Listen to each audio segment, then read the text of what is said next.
Всем доброй ночи. Дорогие друзья, почему я обращаю такое внимание именно на все, что касается детей, их воспитания, их становления, их защита. Потому что дети – это наше будущее. И их здоровое тело, здоровая душа, человечность, все, что мы внедряем в ребенка, через определенное время, это время очень быстро мчится, мы даже не успеем оглянуться, как оно умчится, мы получим обратно. Мы – это человечество. Каждый ребенок сегодня – это завтрашний взрослый, будущий родитель, будущий министр, будущий президент, как хотите. Все мы родом из детства. Многие дети, которые испытали боль в детстве со сломленной судьбой, потом мстили всему миру. И очень многие тираны вам в пример. Дети, которые недополучали в детстве любви, недополучали родительской поддержки, росли как волчата, ненавидя весь мир. Люди, которые рожают по несколько детей, совершенно не неся ответственность за это, они преступники.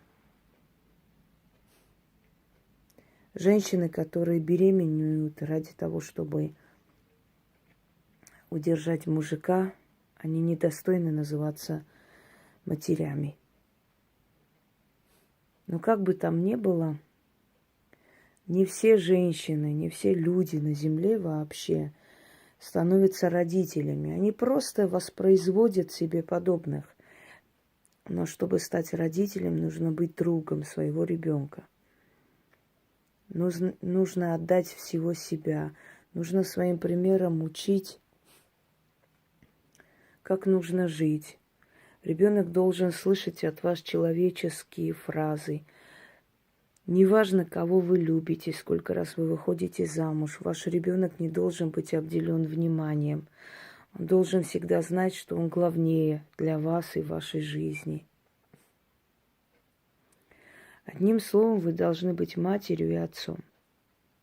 Многие мужчины, почему-то становясь бывшими мужьями, становятся и бывшими отцами. Их нужно заставить, их нужно чуть ли не под дулом пистолета привести в суд, чтобы он платил алименты. Я считаю, что мужчина, который доводит до алиментов, не есть мужчина. В нем ничего мужского не существует. Ни один настоящий отец не будет через судебных приставов платить своему ребенку. Он будет содержать своего ребенка, проводить с ним время, воспитывать, одевать, кормить, точно так же, как и во время брака. Потому что ты стал бывшим мужем, но ты не стал бывшим отцом. И это твое продолжение. Многие мужчины вспоминают о своих детях в старости, когда они никому не нужны, когда эти все многочисленные женщины оставляют их ни с чем, с голой задницей. Они вспоминают, что у них где-то есть сын или дочь. Естественно, если человек не видел своего родителя 30-40 лет, он охладевает к этому человеку, и они уже чужие люди совершенно. Кто-то из великих сказал: если не хотите в старости мерзнуть, то не дышите в молодости холодом на своих детей. Дорогие друзья, каждый раз, говоря ребенку: мне некогда, отойди, иди спать, не мешайся под ногами, иди отсюда, да чтоб я не видела тебя и так далее, просто запомните, что вот точно так же, как вы обращаетесь со своим ребенком, с вами будут обращаться тогда, когда вы более других будете нуждаться во внимании и в любви. точно так же будут вам говорить. Не мешайся под ногами, женщина, отойди в сторону, иди садись вон там на своем месте и не мешай. Если вы допускаете, чтобы жестокий мужчина, который вас удовлетворяет, но при этом издевается над вашими детьми, неважно, отец он или отчим, если вы закрываете глаза на насилие над своими дочерьми, готовьтесь к тому, что они точно так же закроют глаза, когда вам будет плохо. И не будут ездить с вами по врачам. И им будет абсолютно плевать, умерли вы или живые. Знаете, и вот напоследок я вам скажу. Женщины, которые ищут адрес детского дома, знакомятся с уставом детского дома, с какими-то условиями содержания. Вот пока вы ищете адрес детского дома, заодно поищите еще и адреса старческих домов на всякий случай. Уточните, узнайте, сколько это стоит, содержание, какие там порядки, законы. Потому что если вы сдаете своих детей в детдома, то будьте уверены, что вы свою жизнь закончите в доме стариков. Это совет мой некоторым женщинам. Я помню, когда одна тварь, которая пришла на шоу, говорила, там у нее 6 детей, и она говорила, что ее новый мужик поставил условие: твоих детей сдаешь в детдом, тогда я буду с тобой. И все ее уговаривают, предлагают разные варианты. Я просто сижу, смотрю, и я думаю, до чего мы дошли? Мы какую-то тварь уговариваем быть матерью, любить своих детей. Мать, которая слышит такое выражение: или я, или твои дети, отдаешь в детский дом, тогда я буду с тобой. Такая женщина, если она человек, она просто берет его чемоданы, выкидывает через порог и показывает его, куда ему идти. Понимаете, такая женщина не должна жить на земле. Она просто не имеет права жить.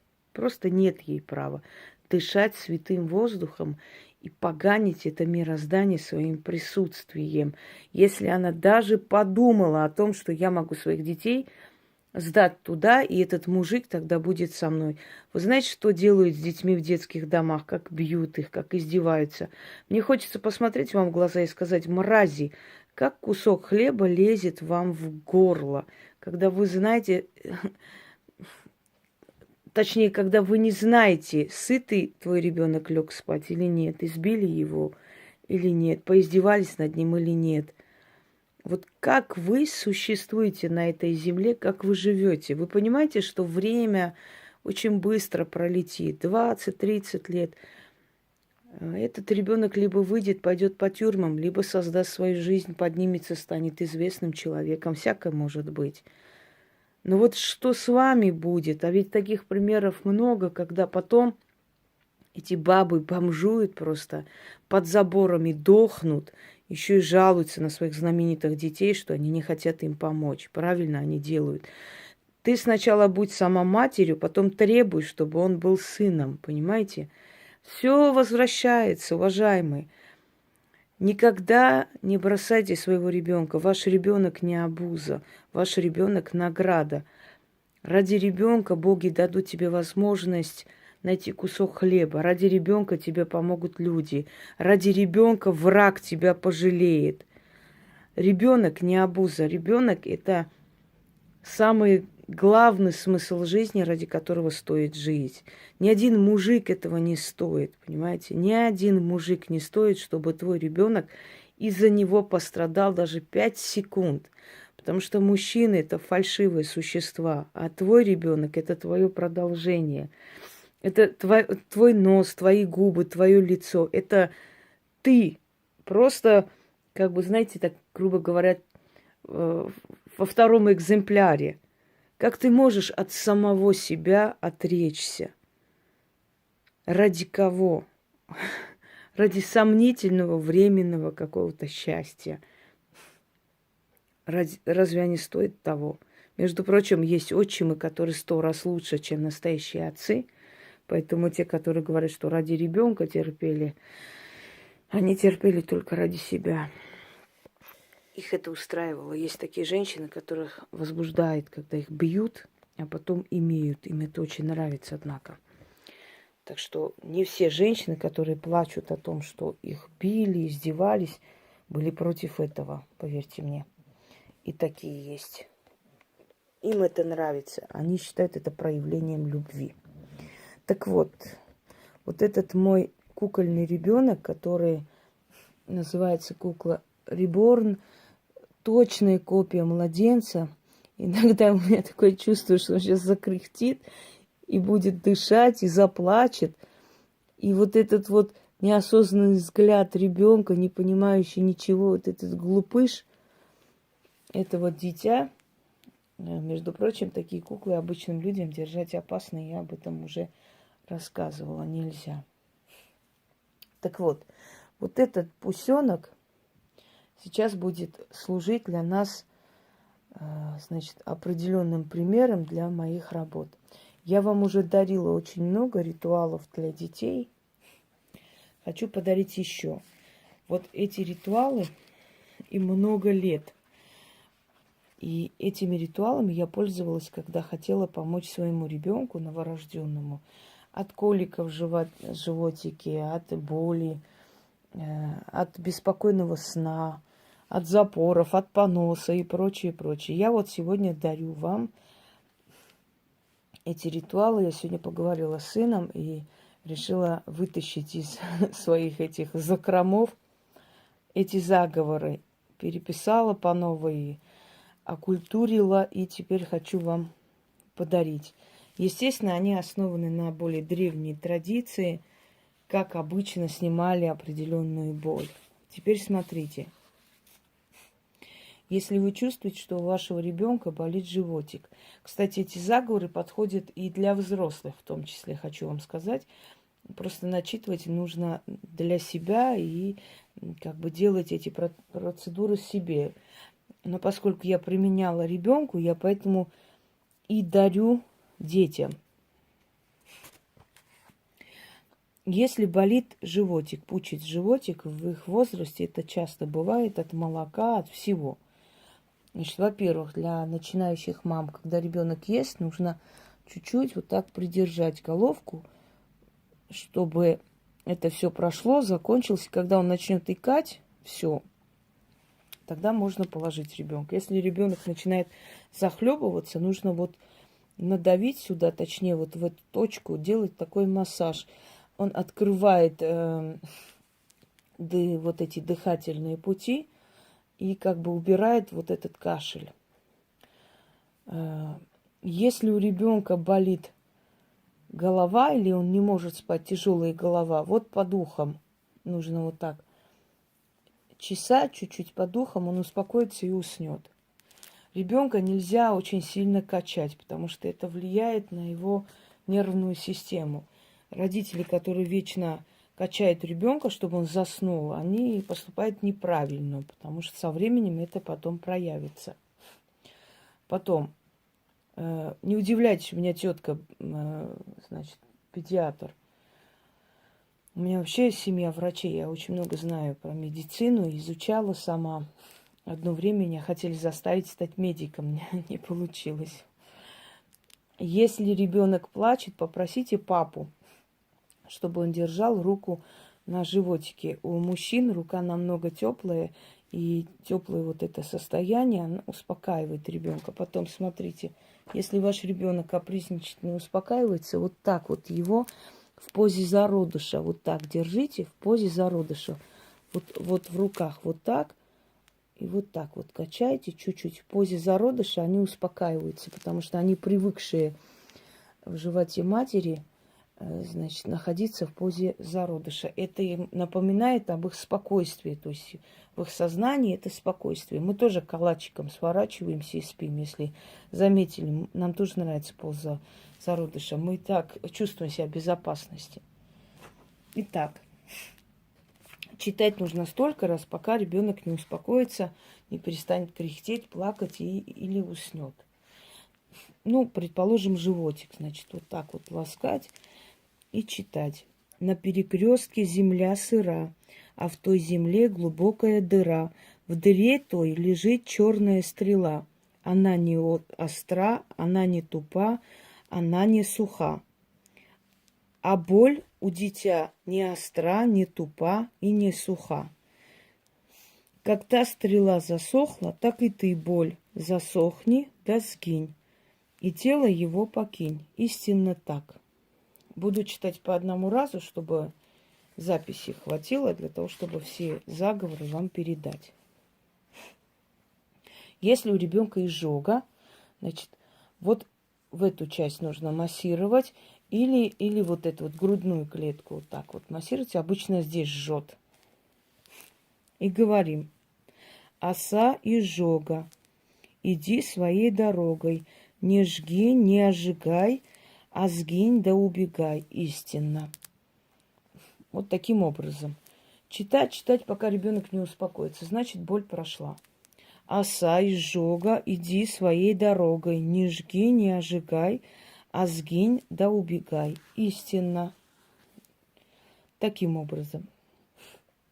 Если колики в животике или в голове, колики иногда бывают, ребенок начинает нервно, значит, хватать себя за ухо и орет. Это значит колики. Просто только когда вот этот мозжечок начинает заживать, у ребенка может быть и колики головы, и все что угодно, вот этой части. Значит, читайте вот так вот, лаская по голове ребенка, читайте: еж колючий, в лес убегай, волка найди, его пытай, его кали, а дитя не трогай. Наговор мой строгий. Аминь. Еще раз. Еж колючий, в лес убегай, волка найди, его пытай, его кали, а дитя не трогай. Наговор мой строгий. Аминь. Вот это больше всего я ему читала, ему очень нравилось, потому что у него в животике часто были колики из-за того, что мне очень сильные лекарства кололи. Потом я перестала кормить грудью именно из-за этого, что у него были боли от этих сокращающих матку, знаете, такие уколы делают, ну, если не естественным путем рожден ребенок. В общем, перестала ребенка нервировать и перестала кормить. Так, если у ребенка постоянно понос, то есть как только есть, сразу же у него вот это начинается, то есть желудок еще не может хорошо функционировать. Естественно, если это серьезно показать врачу, если возможно, можно заговорить. Стоит столб посреди дороги. Как тот столб в землю встал, так и понос у дитя перестал. Да будет так. Слово «дитя» я называю, вы можете имя назвать. Стоит столб посреди дорог. Как тот столб в землю встал, так и понос у дитя перестал. Да будет так. Между прочим, зная законы, знаете, заговоров, да, закон создания заговоров, какую истину с чем связывать, получается очень лаконичный, очень правильный заговор. Многие хотят заговоры создать, но пишут такую ересь, что просто со смеху можно помереть. Этот вот наивный, примитивный детсад иногда бывает. От запора. Берете воду, значит, вот так держите воду, проводите против часовой или по часовой, это не столь важно. Вот так вот проводите вокруг животика эту емкость с водой. Читайте, идете, выливайте. Через некоторое время у ребенка, значит, начнется нормальное состояние, и он сходит, как ему и положено. Вот так, значит, повели и говорим: как вода в реку легко отправится, так и дитя без мучения да легко оправится. Истинно так. Еще раз. Как вода в реку легко отправится, так и дитя без мучений да легко оправится. Истинно так. Пошли, вылили. Вылили в раковину. Как только вылили, все, у него начинает открываться. Если очень сильный запор, значит, делайте, несколько раз в день. И к вечеру обязательно откроется, и все. У него это перестанет.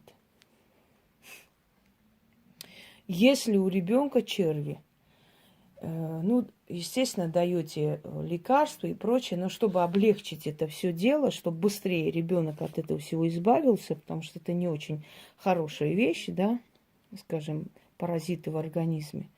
Значит, во-первых, рецепт хочу вам сказать такой: мед и семечки дыни очищенные.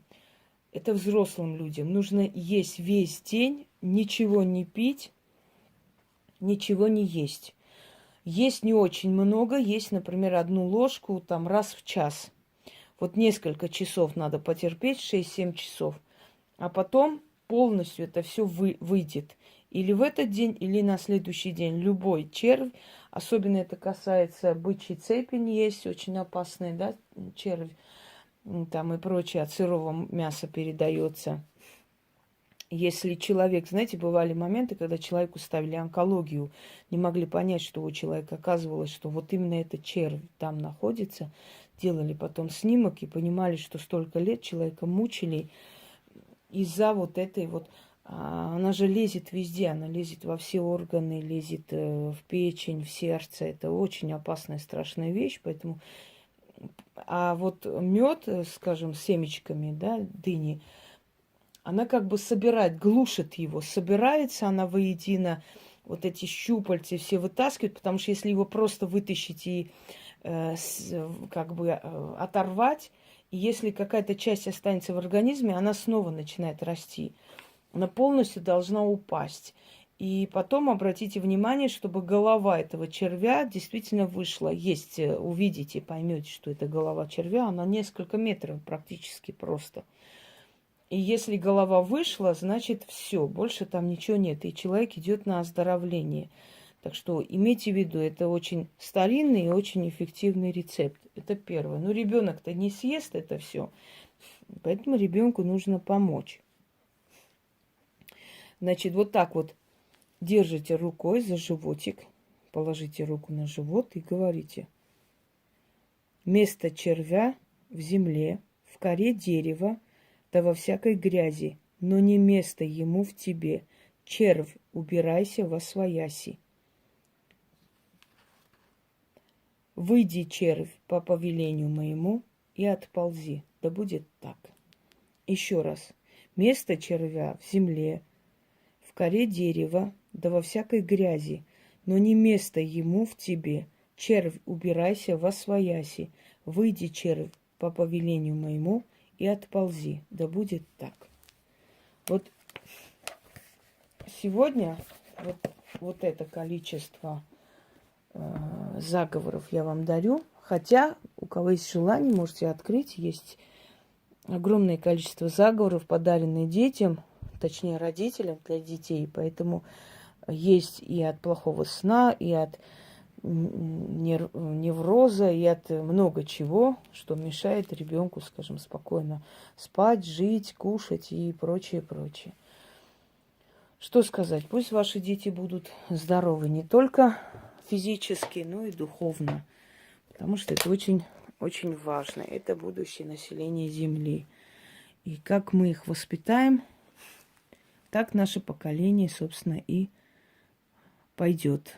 А то, что дети быстро вырастут, и вы это сами на себя ощутите, ну, мне кажется, что вы об этом знаете без меня. Всем удачи и всех благ.